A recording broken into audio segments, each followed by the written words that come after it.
আসসালামু আলাইকুম দর্শকবৃন্দ, আশা করি সবাই ভালো আছেন। আজকের ভিডিওতে আমরা দেখব বালু মাটিতে মরিচের চাষ সম্পূর্ণ পদ্ধতি। ভিডিওটি ভালো লাগলে অবশ্যই চ্যানেলটি সাবস্ক্রাইব করে পাশে থাকবেন। তাহলে চলুন শুরু করা যাক।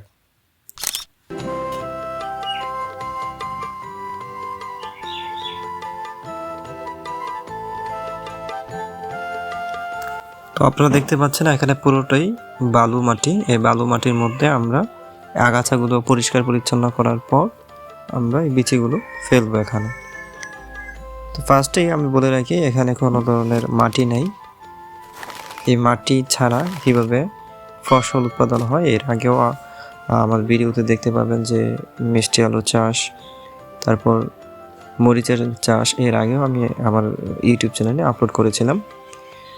তবে এখন আজকে এবারও এবছরও আপনাদেরকে দেখাবো এখানে শুরু থেকে শেষ পর্যন্ত আমরা মরিচের চারা চাষ প্রথম কীভাবে ফেলতেছি, চারা উৎপাদন, এরপর বড় বৃদ্ধ হওয়া থেকে এগুলো থেকে পুরো ভিডিও আকারে আপনাদেরকে দেখানোর চেষ্টা করব। তো আমার বাবা ওই দিক দিয়ে এখন উঁচু নিচু জমিগুলো এগুলোকে সমান করতেছে। তো আসুন দেখাই আপনাদেরকে। তো এই যে দেখতে পাচ্ছেন, এগুলো হচ্ছে যে উঁচু নিচু জমিগুলো আছে, এগুলো আগে সমান করে নিতে হবে। বালুর মধ্যে না হলে অনেকটা নিচে চলে যাবে। একটু উপরে থাকলে চারাগুলো খুব সহজেই এখানে গজাতে পারবে, যার জন্য এই পদ্ধতিটা। তো এটা হচ্ছে একটা লোহার আর্চা বলে আমাদের এখানে। আপনাদের এখানে কি বলে সেটা কমেন্টের মধ্যে জানাতে পারেন। তো এই আর্চা দিয়ে প্রথমে আমরা সমান করে নিচ্ছি। এই দেখতে পাচ্ছেন অনেকটা সমান হয়ে গেছে। এরপর এভাবে করে পুরোটাই সমান করতে হবে। তো এদিকটা দেখতে পাচ্ছেন এখানে মুরগির বীজটা, জৈব সার, গোবর সার এই ধরনের সার এখানে প্রয়োগ করতে হবে, না হলে আপনার কোনো ফসলই উৎপাদন করা তেমনভাবে ভালো হয় না। তো আল্লাহর রহমতে এভাবে পুরো জমিকে আর্চা দিয়ে এরপর ঘাসগুলো পরিষ্কার করে এরপর আমরা এইভাবে এই যে দেখতে পাচ্ছেন এই বীজগুলো এক সপ্তাহ মতো পানিতে ভিজিয়ে রাখার পর ধানের বীজ যেভাবে করা হয় ঠিক সেম ওয়েতেই এগুলাকেও আপনার কী বলে গেরা বলে, ওই গেরা করার হয়েছে, অঙ্কুর করা হয়েছে। অঙ্কুর করার পর এখন এগুলোকে এই যে দেখতে পাচ্ছেন পুরো জমি এখন আমাদের আর্চা দেওয়া শেষ আর পরিষ্কার করাও শেষ। এখন আমরা বাবা বিচিগুলো ফেলে দেবে। তো দেখতে পাচ্ছেন এইগুলো এখন বিচি ফালানোর পালা। এখন বিচিগুলো ফালাচ্ছে। তো বিচিগুলো ফালানোর পর এরপর আমরা আবার সমান করে দিতে হবে হাত দিয়ে। তো দেখতে থাকুন বিচিগুলো কিভাবে ফেলতে হয়।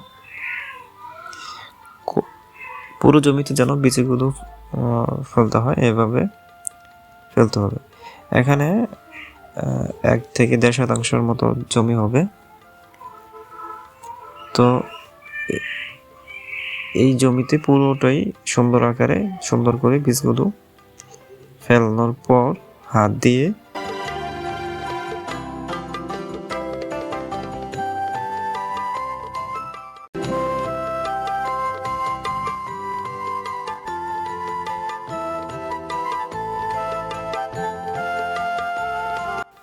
তো এইভাবে আমরা প্রথমে পুরো জমিতে বীজগুলো ফেলবো,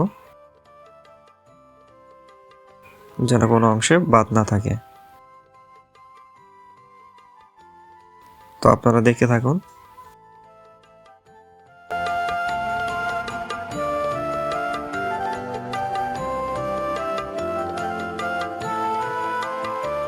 এই যে দেখতে পাচ্ছেন এই বীজগুলো আপনার এখানে ফেলেছি, যে এগুলা সুন্দর এই যে অঙ্কুর হয়েছে, এগুলা শুধু হাত দিয়ে নিচে ফেলতে হবে যাতে করে বীজগুলো বেশি না থাকে।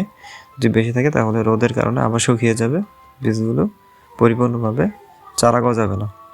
ঠিক আছে?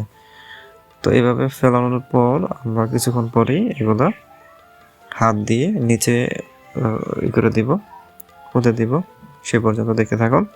আর আমাদের চ্যানেলটা যদি এখনও সাবস্ক্রাইব করে না থাকেন, চ্যানেলটি সাবস্ক্রাইব করে থাকুন। যারা আমাদের চ্যানেলটি সাবস্ক্রাইব করেছেন তাদের জন্য একটি সুখবর, তারা আমাদের টেলিগ্রাম চ্যানেলে যুক্ত করে দিব, প্রাইভেট টেলিগ্রাম চ্যানেলে তারা ইনশট, প্রিমিয়ার প্রো, তারপর ক্যাপকাট সব ধরনের ভিডিও এডিটিং সফটওয়্যার আমাদের কাছ থেকে পেয়ে যাবেন। যারা আমাদের চ্যানেলটি সাবস্ক্রাইব করেছেন তারা কমেন্টের মধ্যে জানাবেন যে আমি সাবস্ক্রাইব করেছি। এরপর আমি আপনাদের কমেন্টের মধ্যে টেলিগ্রামের চ্যানেলটা দিয়ে দিব বা হোয়াটসঅ্যাপের নাম্বারটা দিয়ে দেব, ঠিক আছে? তো যাই হোক, এইভাবে প্রথমে আমি দিয়েছিলাম, তারপরও এভাবে যে হাত দিয়ে বালু, তো আমার বড় ভাইয়া উনি হাত দিয়ে এগুলোকে সুন্দর করে বীজগুলোকে নিচে ফেলতেছে যাতে করে সহজে বীজগুলি উঠতে পারে। তো এইভাবে হাত দিয়ে করলে অনেক সুন্দর হয়। আপনারাও চাইলে এ ধরনের বালুর মধ্যে এভাবে আপনার মরিচের চারা বলেন যে কোনো, এরপর লাল শাক, সব ধরনের বীজতলা এইভাবে বালুর মধ্যে আপনারা তৈরি করতে পারেন। আলহামদুলিল্লাহ গত বছরই আলহামদুলিল্লাহ ভালো হয়েছিল, প্রচুর পরিমাণ মরিচ ধরেছিল গাছে।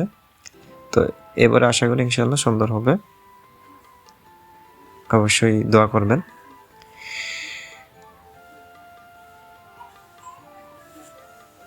তো এইভাবে আমরা পুরো বীজতলাকে সুন্দর করে